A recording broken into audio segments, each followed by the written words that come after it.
le oli oli ufana mai o Yesu le ali ioia le tupo ia o le fi le mu ave o le vi inga le fa apetai ma le fa amanu ilo tatou atua malona alofa ia I tatou ua foa ina mai o lona alo pele e tongi o laina ai I tatou hey hey hey oli mau male oli oli ufana mai Yesu oli mau male oli oli ufana mai Yesu ese aleluia ufana mai le ali oli mau oli oli ufana mai Yesu oli mau male oli oli ufana mai Yesu oli mau male oli oli ufana mai Yesu ese aleluia ufana mai le ali oli mau oli oli ufana mai Yesu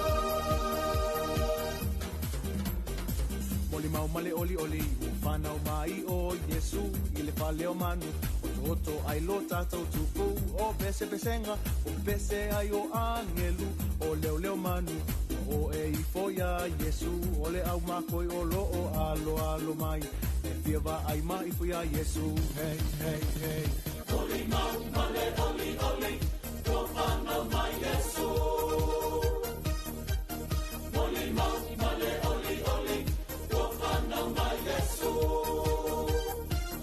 ese aleluia ufana mai le ali oli mau oli oli ufana mai Yesu oli mau oli oli ufana mai Yesu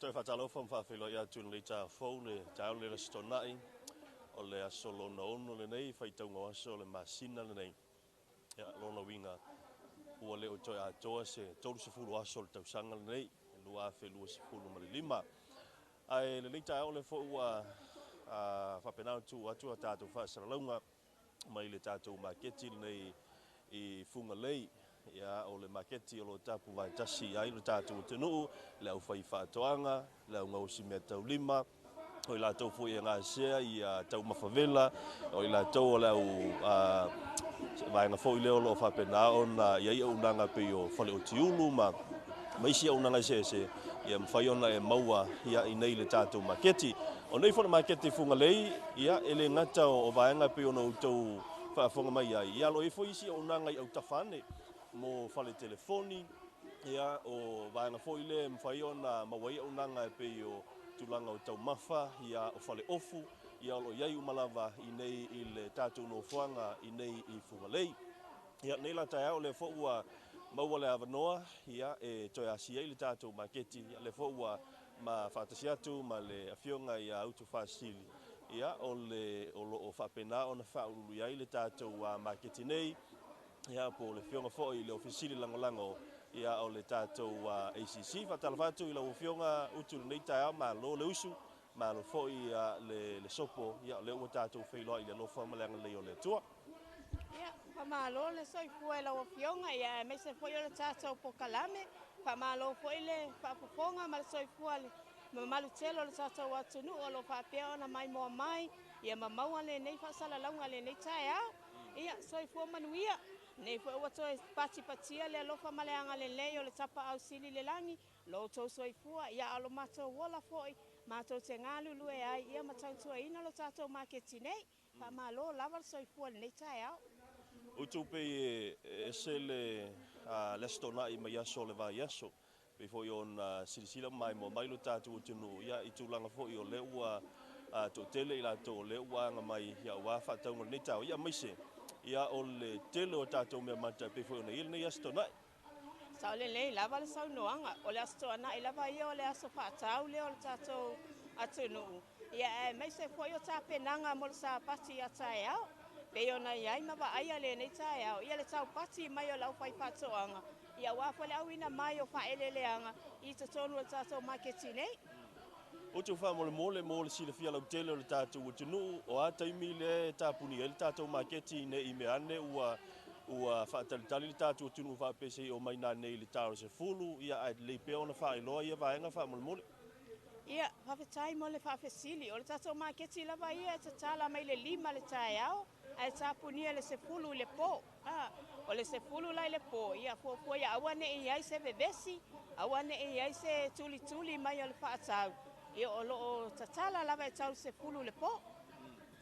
Ia, malo whawhetai. Ia o le nā ua sauno atu le whionga ia utu e tusai fo i ma le taimi e talaini tātou maketi la stonai a o leo le awhanga solo ia le tātou polokalame le nei tae au asisi atu ia inisi fo i o lau whai whātoanga ia manisi fo i o ati nae i o mwhai ona tanu mai le tātou maketi whungalei.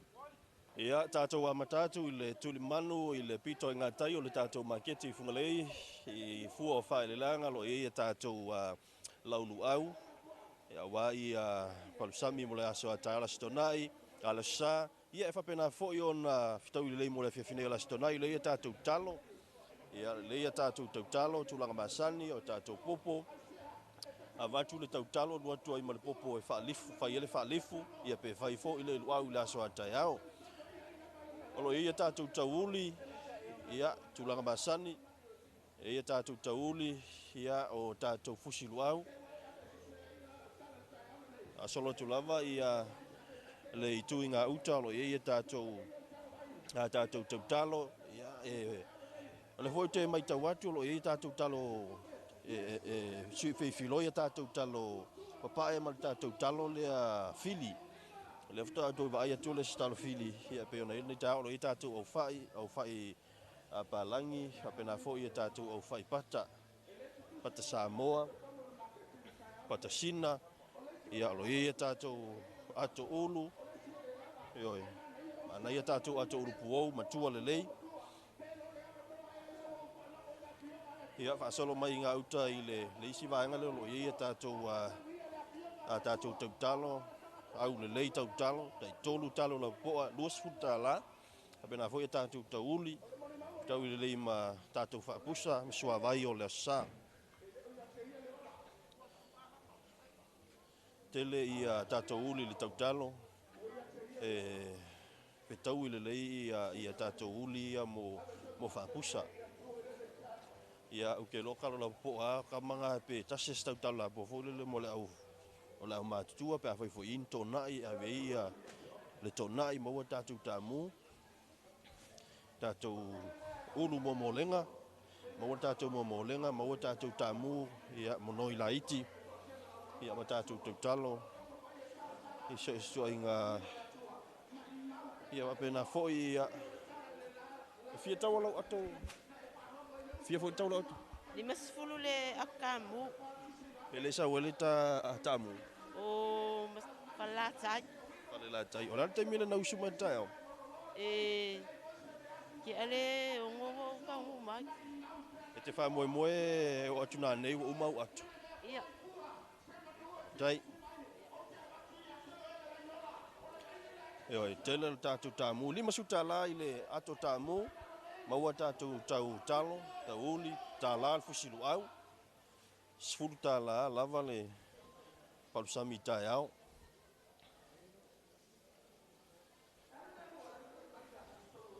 Le ia tātou mea manta i le tai au nei o le stonai. Io no tau sisila mai ia tātou au whai, tele la to ulu. Na ia tātou ulu o le puou.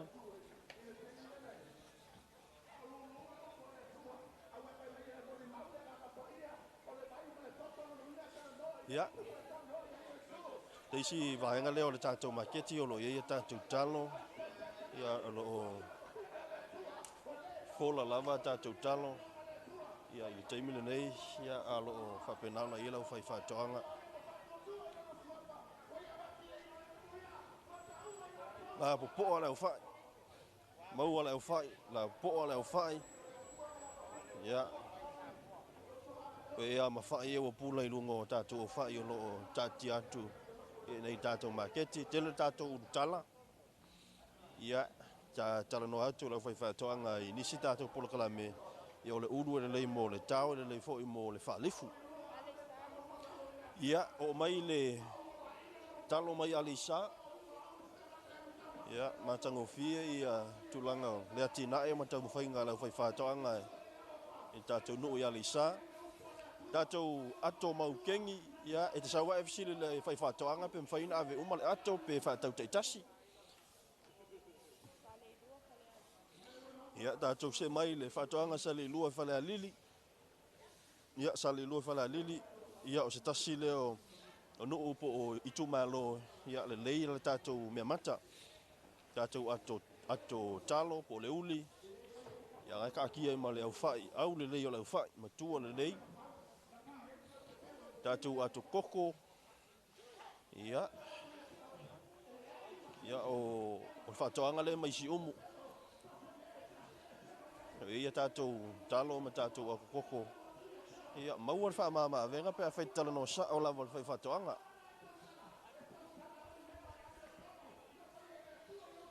Manaia ia le au le o uli. Me ia o ngan whaalif. Me ia ngā o ngā isi lua atu lau whaafonga le atu nuu. Pi ingiu, le iei tātou popo. Tau le lei ma le fiafia le stonai. Pe pingi foi ale umu nei. Ia o tutai au le toe. Ia le ia sisi mea koi pole I kai au. Au le leia tātou talo. Peo kawa I kalo fo I e fola le makeki fo I le inga I Otahuhu I New Zealand.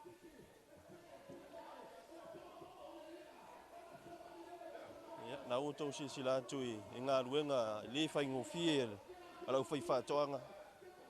Ia e pe ona I e tātou maketi. Tele le popo. Tele le popo. Ia le oa fōru mai whaatau lawa tātou popo hori whaatau ato.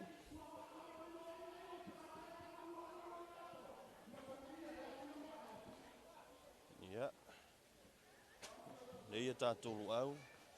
Ia alo o papenau nei le tātou I lunga o Fanta. Ia tātou maketi nei fungalei ti polo mo leoka.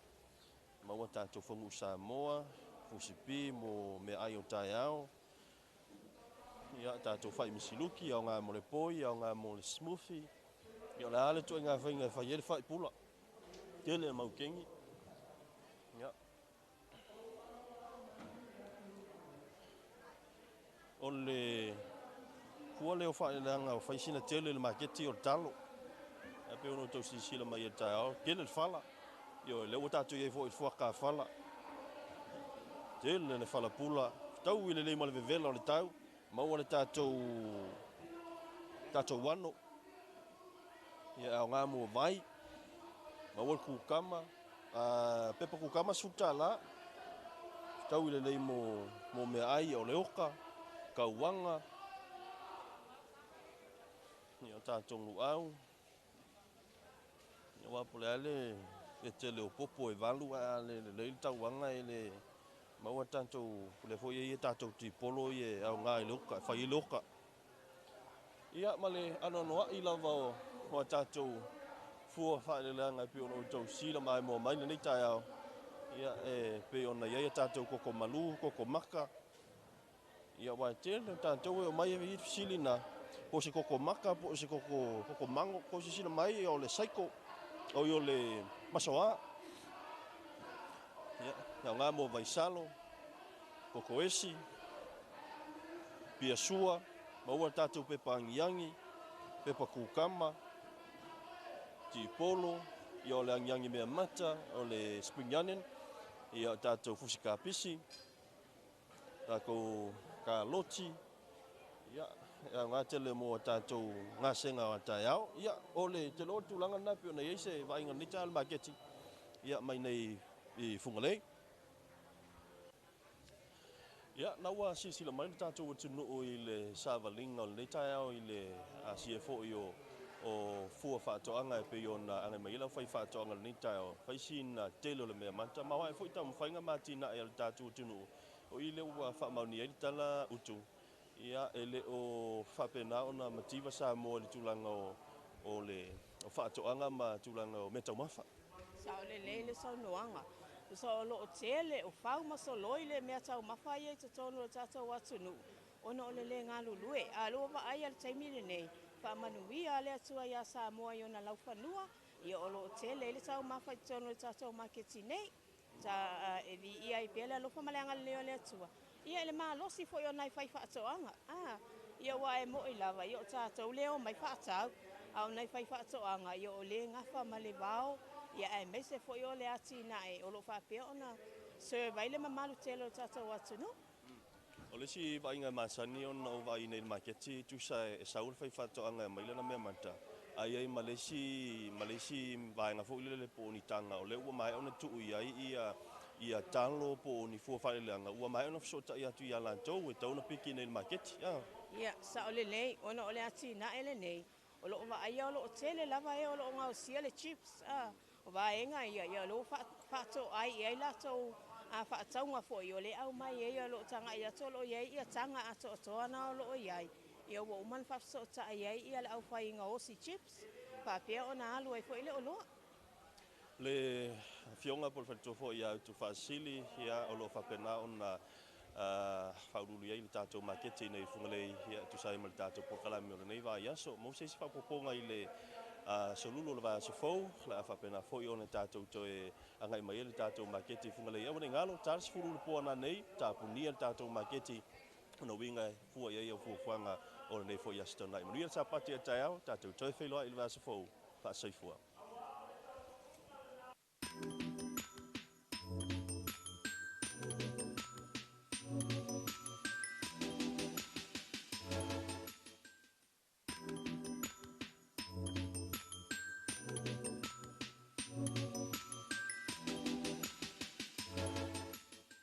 O te whatalo wham whawhilo ia tūna le tā whou le tāu le rastonai o le asolo na ono le nei whaitaunga aso le masina le nei. Ia lona winga ua leo toi atoa se tolu se fulu aso le tausanga le nei e lua afe lua se fulu ma le lima. Ai le nei tāu le whou